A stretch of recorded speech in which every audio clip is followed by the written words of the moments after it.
All right, we're live. Restream is doing some Restream things, and I do have a guest today, although it looks like temporarily I did put her in the background. And so hopefully, with whatever has changed here, technology doing what it does, we will be able to bring her back.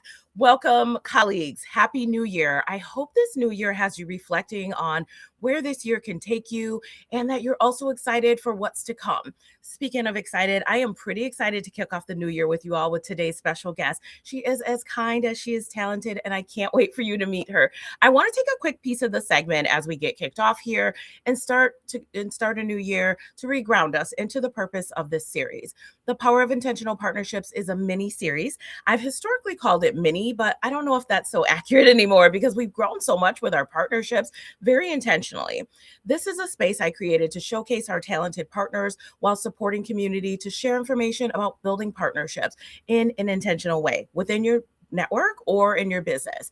Along the way, that evolved based on audience requests to supporting those working in traditional roles on how to build strong collaborations across an organization, within teams, seek mentorship, and more.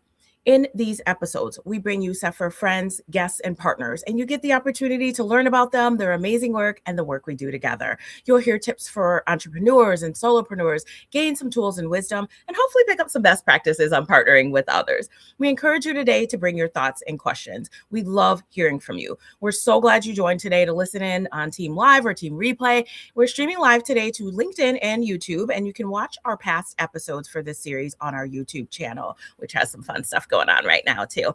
New year, new exciting projects.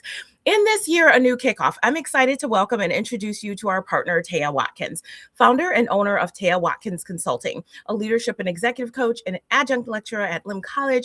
Théa supports organizations with making sustainable change by cultivating trust, respect, and curiosity. She is so good at this, y'all, so good. You'll hear more about that as we discuss her work and our collaborative work. Théa understands, like we do at CEPHR, that your people are your greatest asset. Like us, she also believes that as leaders and organizations, you have the power to transform workplace experiences by fostering safe and inclusive environments where everyone has a voice. Speaking of people, giving people their voice, let's bring Théa up to the stage so she can tell you all about her work on her own.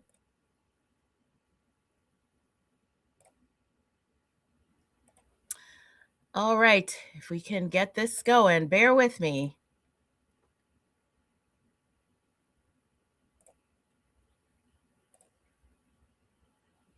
There she is. Toggle the button. Restream is restreaming. There's the lovely Théa in her CEPHR. Welcome. Welcome. Tiffany, thank you. And I am delighted to be here. Good morning, good afternoon, good evening to all our wonderful guests. And it is an absolute pleasure to share time with you, be in community with you, Tiffany, and all on the line. Thank you. And I'm thrilled to give a brief introduction, overview of me. I'm Théa, and I spent 27 years in financial services in a global financial institution and had a wonderful career there, both on the relationship management side and latterly on the people side, which is really where my passion is, as you so rightly said. And thank you for your kind introduction, by the way. And after that 27 years, in 2022, I left financial services and found myself asking, where do I go next? And my passion was clear. And for the last 10 years of my time at the global financial institution for which I worked in New York City for 22 years, I was really getting into the people side, the culture side, diversity, equity, and inclusion, and what the work experience was like for people. And that's really where I found my purpose and passion came out most. And I decided that I would set up my own consulting business. And I have to say, it is one of the best decisions I have ever made in my life. And it was made all that much more pleasurable by people like yourself, who have been partners of mine from really the very beginning. and I absolutely love what I do. I coach, I facilitate, I consult, and I also lecture in my favorite subject, inclusive leadership and leadership at LIM College in Manhattan. So it's great to be here. Thank you. And thank you for getting the college name right. I always want to call it Lemon. Thank you for my t-shirt that you gave me too. Speaking of teas, so fun. It has been so wonderful, Théa, watching your journey. And it's been my distinct honor to have you as a partner, to be at the start of your journey. And I think that that's so wonderful when we can do this journey together. And that's one of the reasons that I started this live stream, really, is to highlight our partners, the work that they're doing out there, because I feel like sometimes it's sight unseen, and especially in the work that we do in this diversity, equity, inclusion, belonging space, right? To bring that forward, to offer it a stage and a platform, especially in today with all the challenges and uncertainty that are going on. So also, I don't want to be anybody else's voice, right? I want people to have their own voice and feel empowered in the work that I do. And I know that that's a way that we got to collaborate too. We'll talk about that in a bit with the LIM piece. So what is there anything else you want to warm us up to in terms of the like your passion and just a little starter bit for us in terms of what's your favorite thing about working in this space? Yeah, thank you, Tiffany. It's helping people and organizations to realize their potential, and it's quite simple in its essence, you know. And how do you do that, and what is inclusion and belonging really all about? For me, it's about creating an environment where people feel inspired and empowered to do their best work every day. And it's as simple as that. And as a leader, and as an inclusive leader in the corporate world or the nonprofit world, surely that is what you want for each and every one of the people that are in your team, is for them to feel inspired daily, for them to feel empowered, to feel like they're valued, they're heard, they're seen, and that they belong.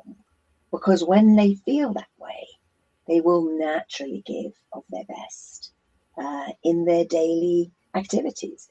And if we can empower more leaders, as you well know, and this is where we have a very shared passion, if you can empower more leaders to be that way and to create that environment, the world becomes a better place. There's less division, there's more unity, there's more collaboration, communication, and that produces phenomenal results for individuals and for organizations.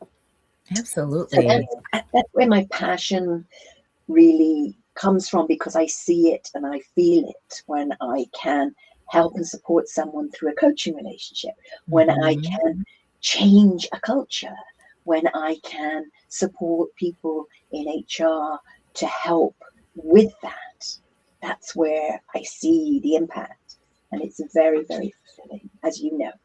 Yes, I love that. And I think, Théa, the words cannot be warm enough for you. You have been in my corner and CEPHR's corner since I have met you. We have our other partner, Yvonne Alston, in common. I love that. I've gotten to meet Yvonne. You've gotten to meet Yvonne. Someday we'll all, the three of us, get to meet. And I can't wait to meet you too. I've not yet had the distinct pleasure of meeting you in person, but it has just been such a wonderful gift. And when you're in good community, I think especially as women leaders, and folks who, have historically been excluded from certain opportunities, it's such a meaningful thing to ground in, and to have leaders like you, our partner system, who really, we can lean on each other.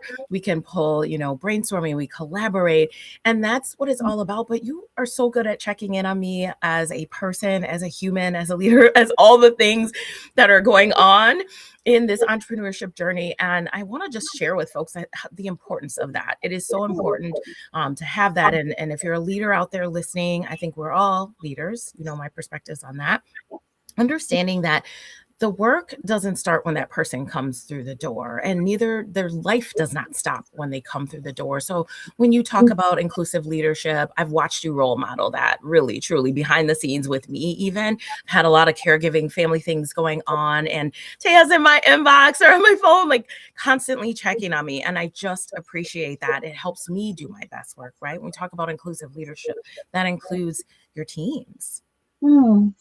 Yeah, and that is, relationships are very important, and it's the relationships that you build with people and the genuine care that you show and you receive from others that really creates that connection and that bond.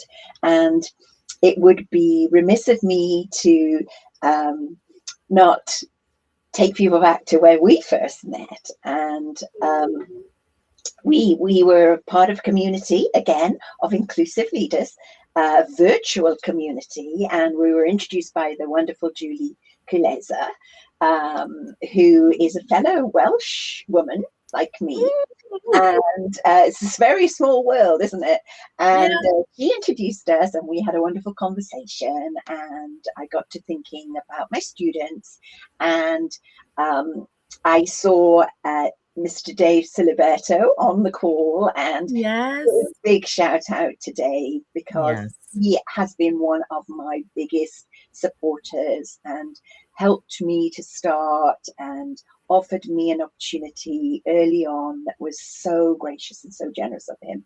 And we had the distinct pleasure to work together on RFPs, and Dave was my lecturer when I did my advanced certificate at Cornell in diversity, equity, inclusion, belonging, and is and remains one of the best facilitators I've ever had the pleasure of learning from.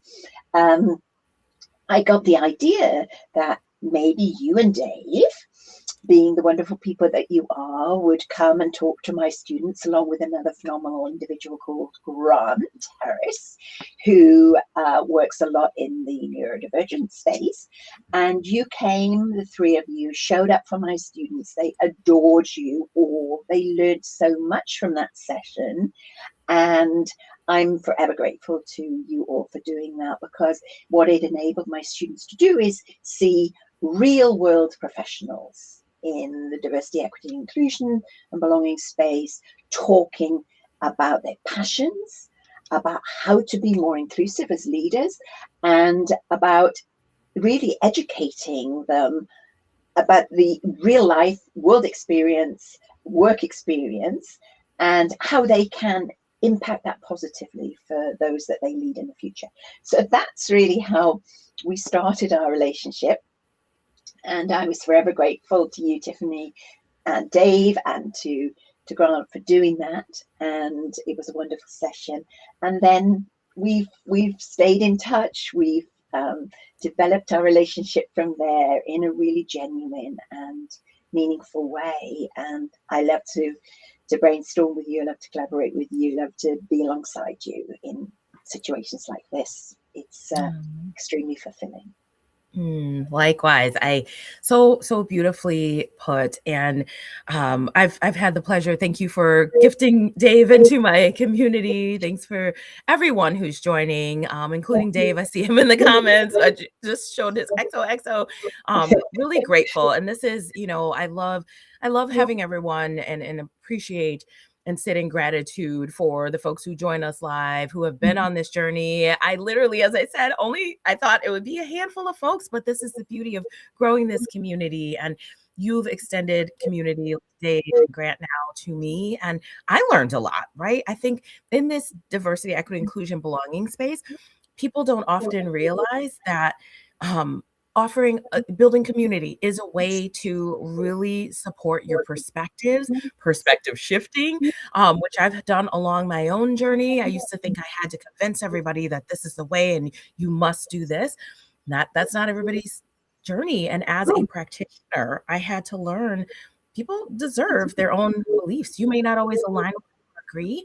And certainly you can choose who you surround yourself with or align in values alignment. But that doesn't mean because we're partners, right, that we have to have exactly the same beliefs, or CEPHR's values have to be exactly what Théa Watkins Consulting's values are, right? But they're aligned, and we're going to make sure that we do the right thing to build inclusive leaders and workplaces so people aren't harmed in their workplace experiences or their life experiences, right? Absolutely.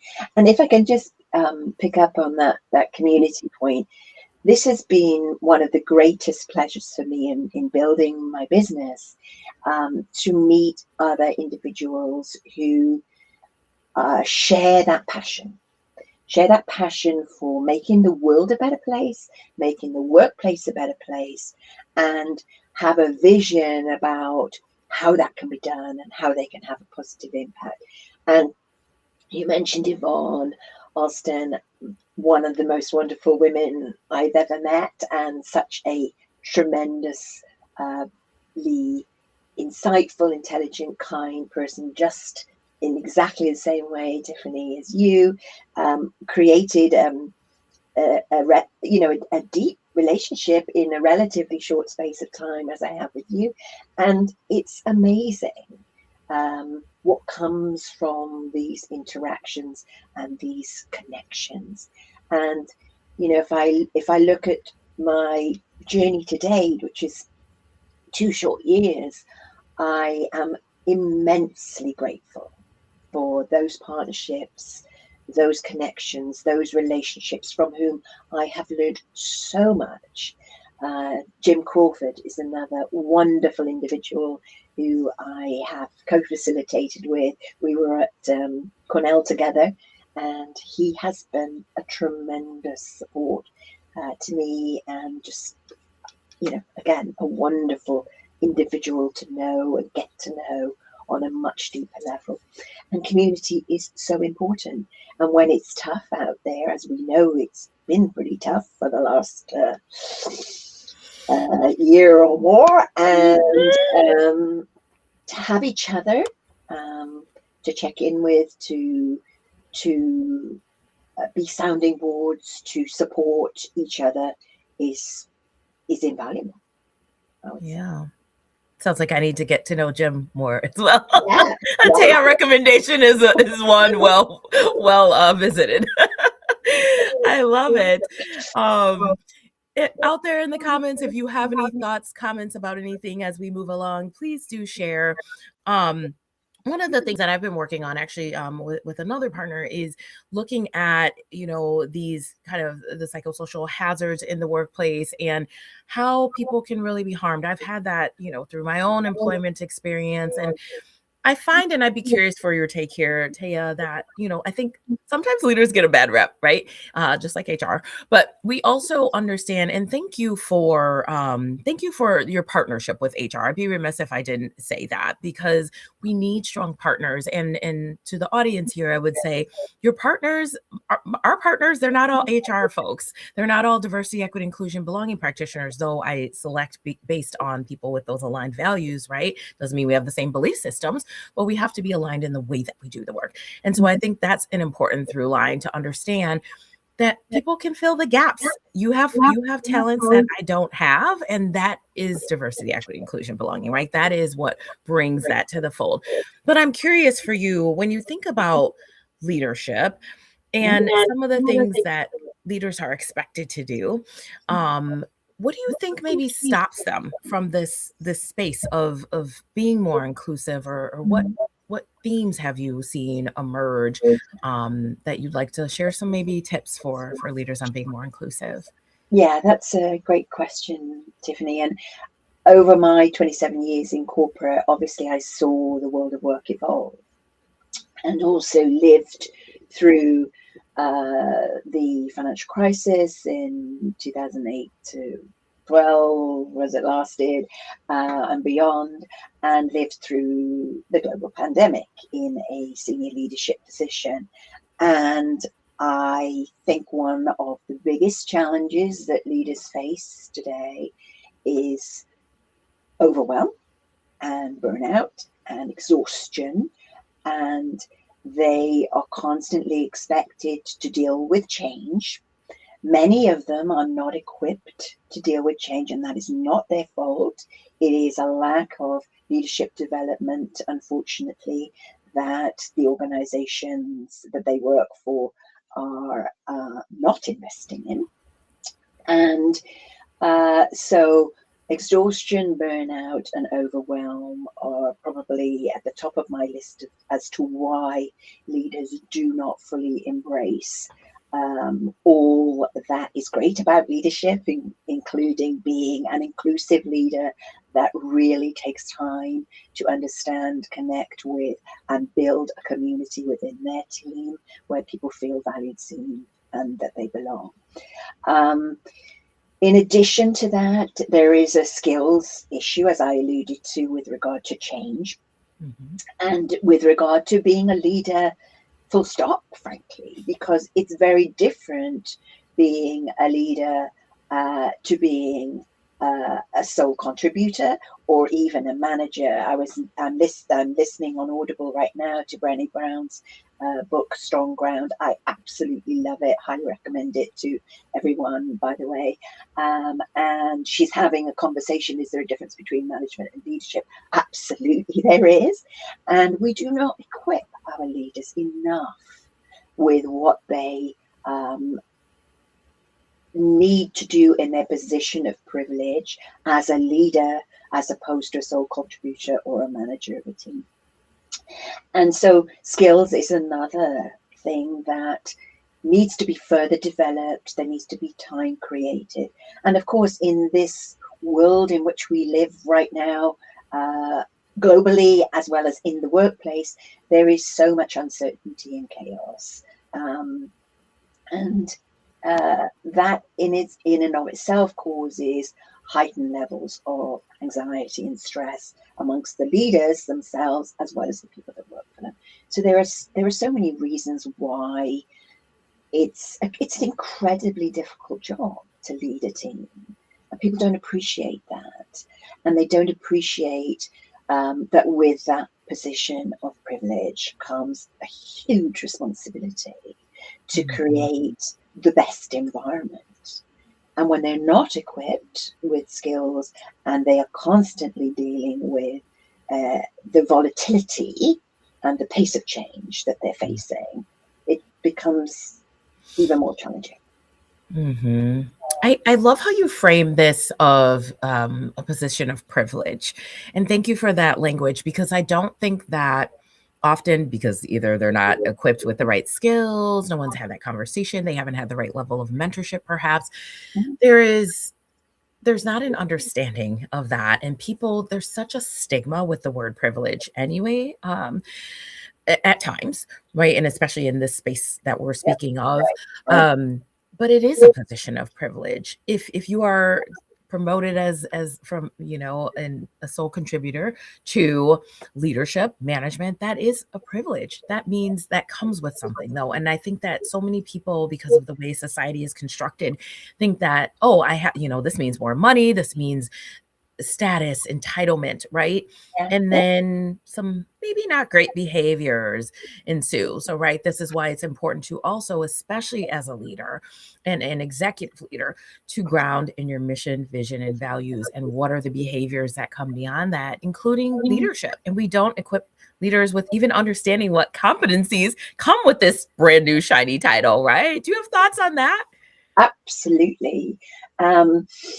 So humility, empathy, compassion, and vulnerability are, for me, key components of a great leader.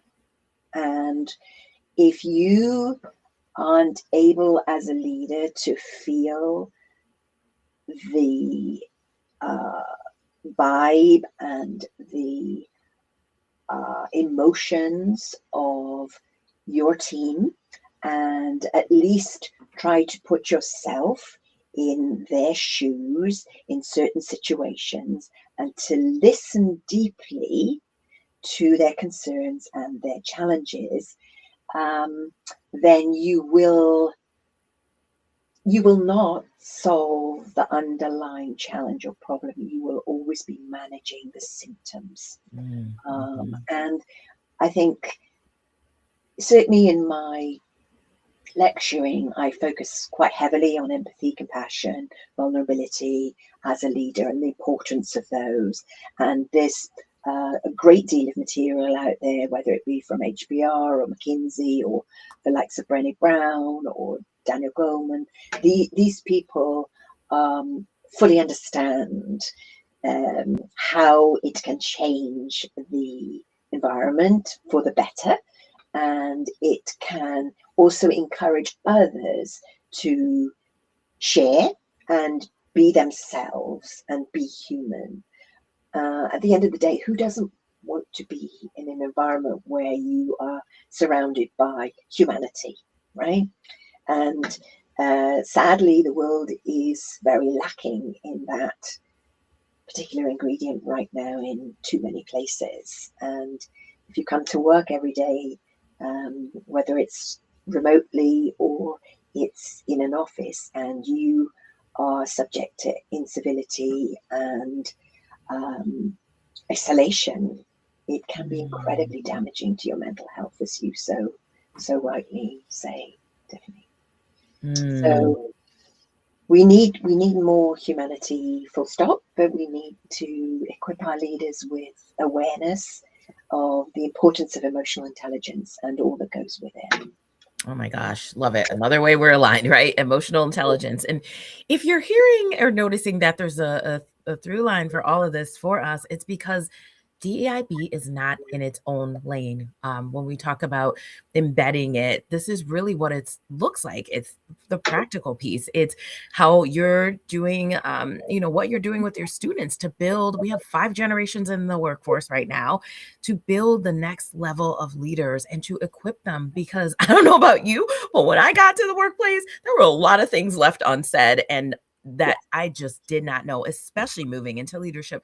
No one prepares you for that journey well. And this is part of what we want to share today too. And it does start with leadership and mission, vision, values.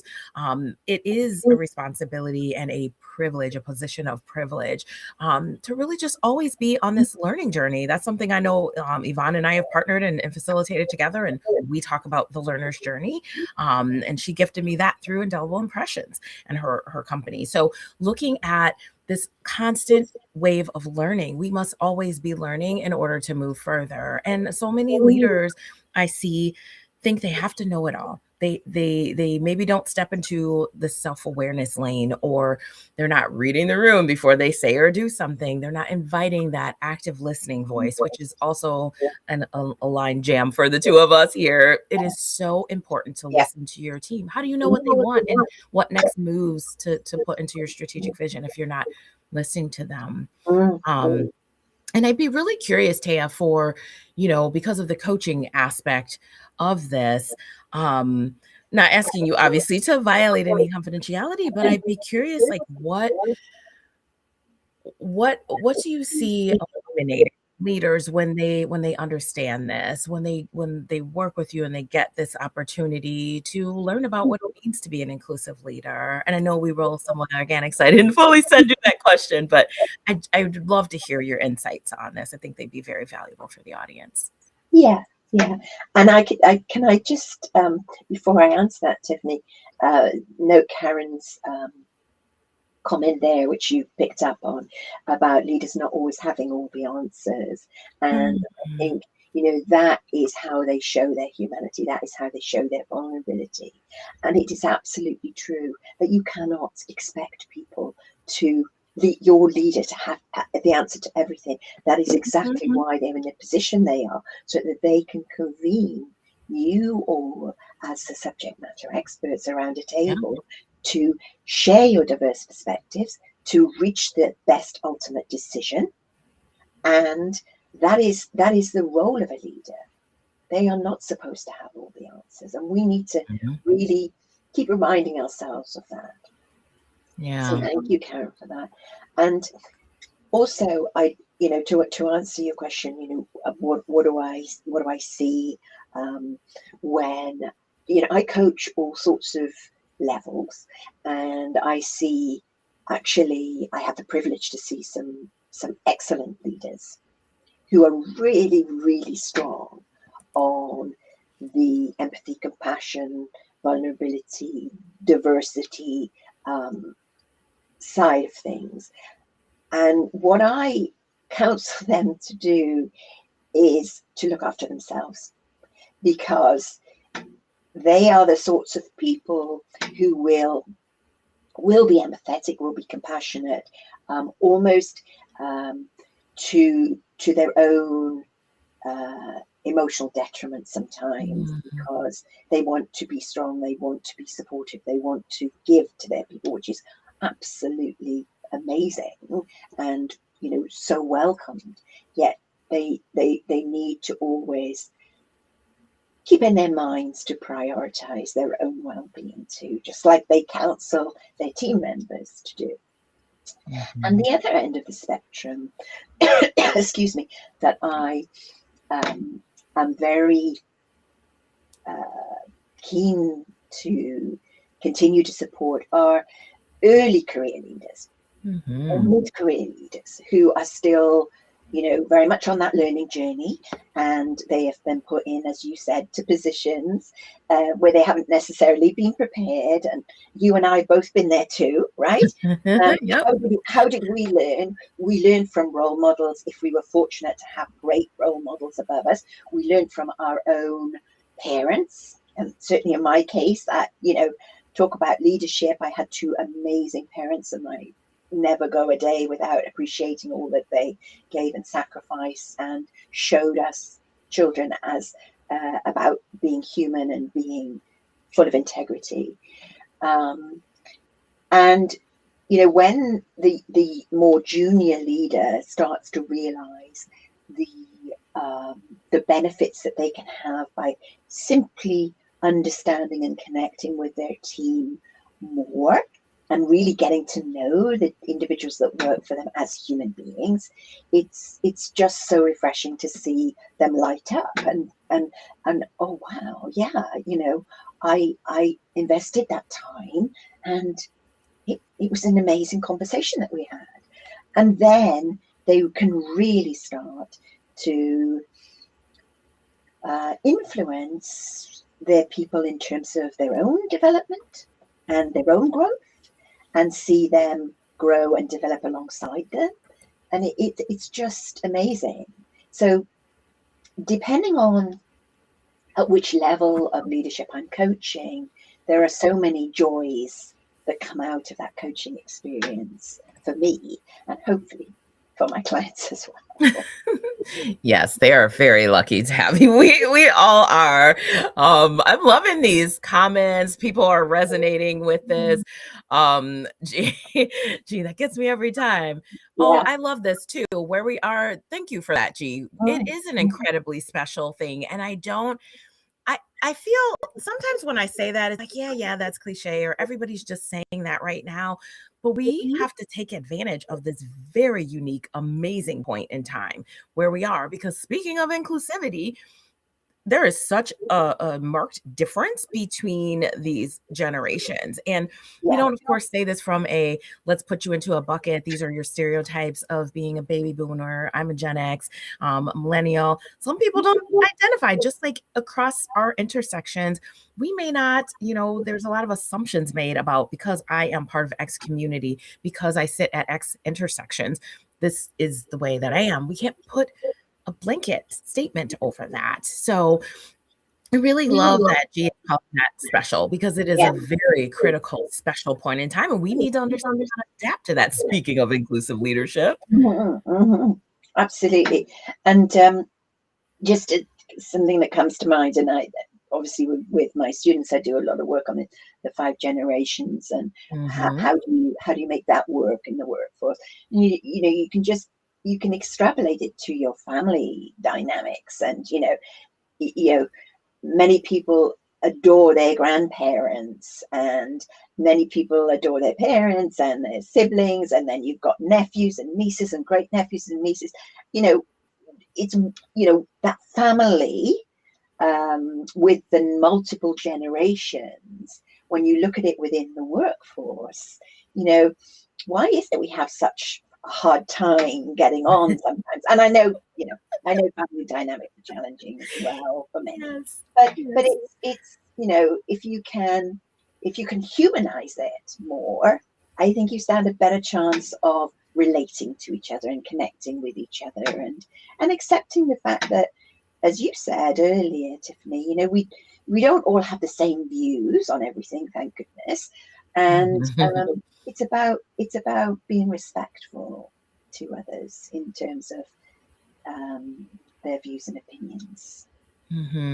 Beautiful. And I think too, you know, just we have different family structures and extended families. Sometimes folks are closer to their extended family than maybe their immediate family. Sometimes people are closer to their friends, if depending on the relationship they may or may not have with their family. So I love that acknowledgement. And I think this is one of my favorite things about you and how you role model inclusive leadership and an understanding that there can be those different dynamics. And you talked about respect and understanding that there are different perspectives. That sometimes I think is what gets us into trouble, in my opinion, is that we forget that that's just another human on the other side. I have family, friends, partners, colleagues who have different beliefs, who are at different intersections. And I love that. I love being a part of a community that doesn't look like me, that doesn't speak like me, that doesn't, you know, including language, right? We forget about language in this DEIB space. I'm trying to like ramp my Spanish back up and get more fluent than I am, but understanding what comes into play. And we have layers as humans. We are complex. And just because you don't share my background doesn't mean that there isn't a perspective to be had and learned, especially in the workplace. This is where creativity and innovation are born. And it's such a missed opportunity at times. Yeah. And that, you know, that goes back to the psychological safety element, Absolutely. the They brought level of that up. trust. Mm-hmm. And if we as leaders can create that environment where there's deep trust and there is that respect for diverse opinions and perspectives, we will make better decisions. We will enable people to realize greater levels of their potential, and the Mm-hmm. organization will also benefit immensely. So if we can, you know, be that human being and be that encourager and nurturer of connection and humanity. I've overused that word today, but you know, it's so important to see the impact of that is very, very rewarding. Mm-hmm. And I will say that to the point of creating and curating connection and community, I don't think we can overuse the word humanity at all. I think that it, in doing so, it reminds people that we are as basic as, for those of us, I'm sure all of us in school learned about Abraham Maslow and his hierarchy. Yeah, There is a basic need for safety and connection and community. And that even if you're an introvert, there is, you know, we assign a label to that as a society sometimes. That is not a bad thing. That means that's your preferred method of how you interact with the world, right? And you are entitled to that. But we all have this basic sense, even if I'm more introverted, to feel like I belong to something, right? I have a space that's mine, that's ours, even if I choose to withdraw from that at times, or I'm very extroverted, but let me tell you, there are amounts that I need to people, especially in the spaces that I work in. I need to withdraw at times to bring back and restore energy. And I think that rest is something so important too. And yeah, yeah. And rest of late has been very much on my mind because you know, I've been reading a lot about it, and in my blogs, I did a blog on burnout, and you know, I think to start, you know, we started this conversation with what are the blockers yeah. to leaders being leaders, and that is a huge one. And building in rest, building in self-care is not necessarily something that a lot of people do naturally. Mm-hmm. and we need to be more intentional about that, I think. Yeah. Yeah. And I feel like this was we've mentioned Yvonne a lot, but she is amazing. Um, I think it was her who said that it stuck with me. And I'm not sure if, that's attributed to someone else, but if for some reason it's coming to me from her in a conversation that I want people to get the best of me, not the rest of me. When we talk about, she and I have a lot of conversations offline, not Yeah, just in partnership, but friendship, sisterhood, girlfriend. And we talk about just life and family and the pace of being a business owner and leading a team and all of the things that come with that. And this work that we do, especially the equity space, requires rest because it's a taxing thing. yeah, And knowing for me that I can rest and there goes my earbud. Fun things about life. That I can rest and someone like you or an Yvonne can pick up is so grounding. yeah, agreed, 100%. Hmm. Very important for us all. Yes, yes, yes. Oh And I my hope God. everybody had a restful holiday season. I know it was obviously people will have had different experiences, but hopefully Yes. some of us got some recharge over the holiday season.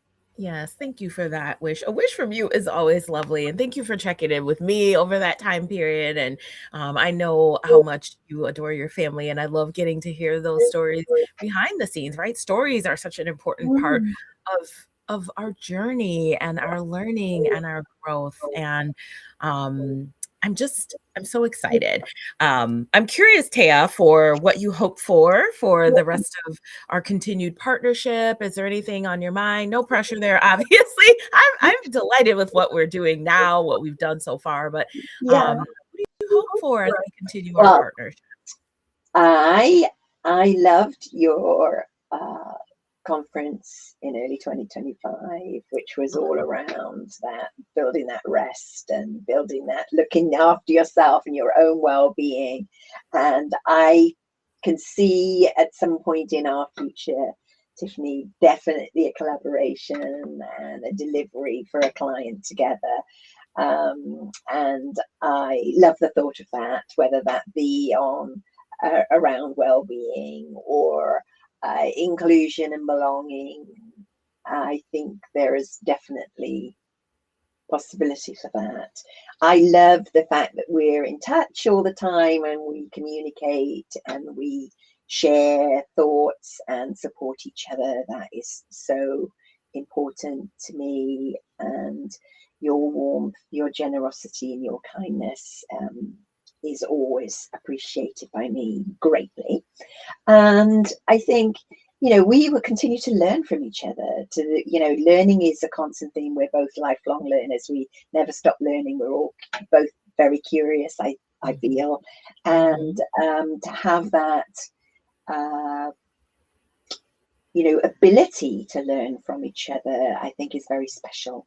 And I hope that for us as we progress through 2026 as well. Yes, thank you. And thank you for joining that conference and another partner. See, we just keep growing these wonderful humans and partners. Actually, I hear of North Star Solutions and Services. We did this spur Mm. out piece, and that was a continuation. So that's such an important topic, and I love that you folded that into the conversation that we've had today. So yes to well-being and ensuring that that is a part of our workplace experiences, a part of the employee experience. We loved having you. I'm excited for what we get to do to help other people learn, right? And blending our wonderful skill sets. I think people understanding that this is a starting block, whether it's a partnership, a collaboration in your organization where you want to learn and stretch from someone else, to be able to understand that you can always build. You can always build from there. And I'm looking forward to building with you. And thank you for your warmth and generosity across these years, Tia. Is there anything else that you would like to share with our audience as we close today? Yeah, I'll just leave it there.